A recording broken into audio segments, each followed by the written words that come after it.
Hey guys, today I want to talk about the vegan community on YouTube. Before I get started, I want to say that I am grateful for the vegan community. I'm grateful that these videos were online and that those were the reason that I went vegan, the reason that I even knew that it was possible to be vegan, because I saw people, keep in mind this was years ago, I saw people like Freely, Asina O'Neill, Bonnyrebecca. I saw them posting videos about their simple diets and all the wonderful benefits of living a life without animal products. I am so grateful for all of those videos because they made me do a 180 in my life. I used to eat so much junk food. I was addicted to everything fat, salty, sugary, and now I eat a much more simple, much more plant-based diet. But I do not have a perfect diet.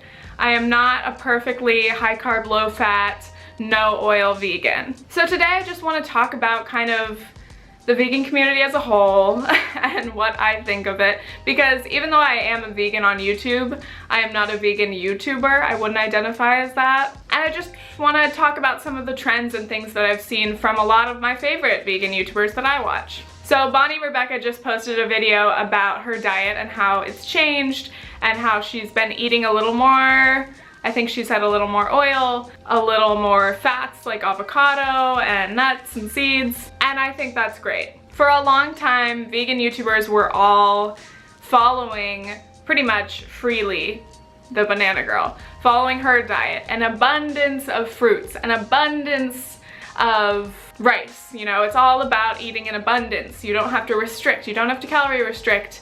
Just eat as much carbs and whatever as you want. Eat as much fruit as you want. It's that easy. You can lose weight, you can look great, you can feel great. But the thing is, we have to stop marketing veganism as a one-size-fits-all diet, and we have to stop marketing it as a weight loss tool. A lot of vegans have overcome eating disorders through veganism, and I think that is wonderful. I would much rather have someone be vegan than be calorie restricting and hurting themselves. And the vegan community says that it's not about calorie restriction, it's not about restriction at all, it's about abundance. But then at the same time, at least in the past, they used to kind of shame people or shame the idea of eating anything with oil, eating anything with too much fat, like eating too much avocado, that's too much fat. And in that sense, the vegan community, I don't know exactly what it's like currently because I don't watch very many vegan YouTubers anymore, but it used to be very pure. People wanted to eat pure vegan diets, you know, as clean, as high carb, as low fat as possible, no oil, no added salts. And it kind of got to be this like elitist thing. And then once veganism started to be more popular as a genre on YouTube, more and more vegan YouTubers were popping up, and that's great. It's a great way to spread the message. It's a great way to spread information about the animal agriculture industry and how going vegan can really make a big difference in a good way. But then I saw my vegan YouTubers that I would watch using their bodies as clickbait, and I get it, that's how you get views. But if you're gonna be spreading a message that we should love our bodies and that it doesn't matter what size you are, but your thumbnails all include bikini pictures of you, that's counteracting the message. If it's not about your body, if it's not about trying to look as good as somebody else, why would you use that as a way to attract people to your videos? And I get it.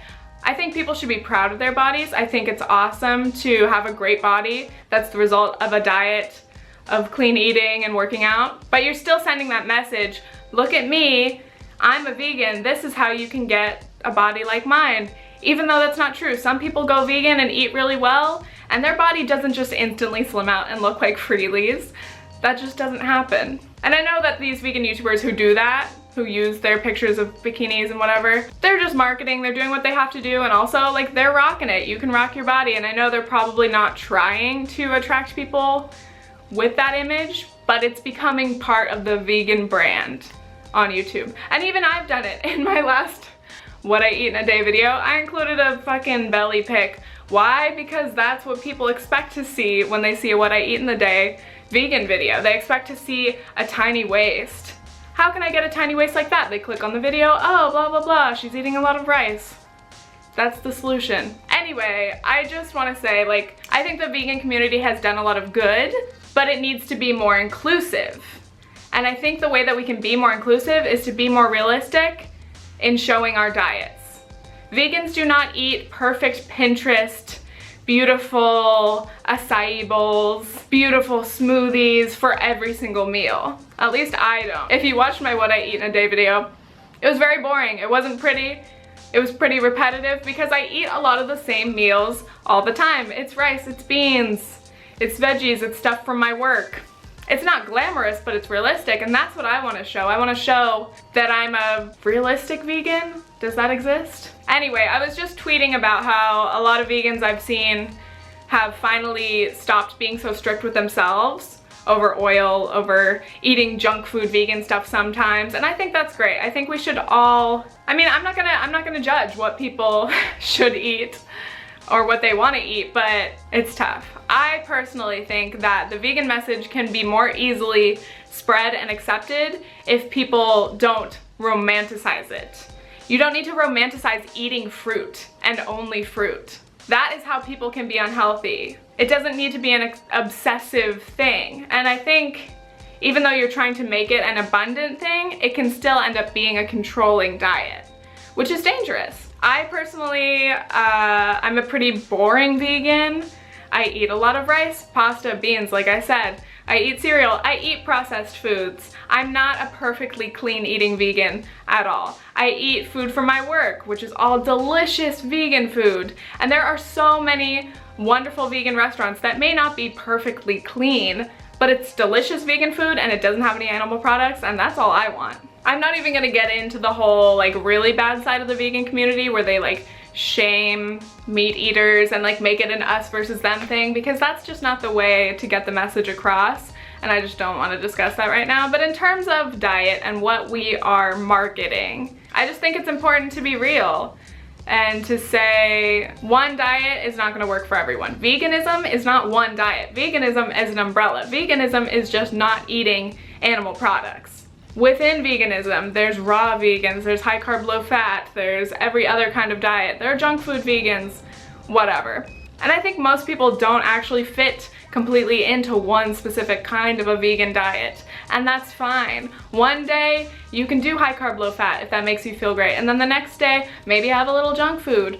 Who cares? As long as you are taking care of yourself and you're making good choices with what you're buying and you're trying to support good industries, that's great. At least you're trying, at least you're paying attention. But let's not do this because a picture of a girl in a bikini with a watermelon gets a lot of likes on Instagram. That's not what this is about. This is about stopping animal agriculture from destroying our entire world.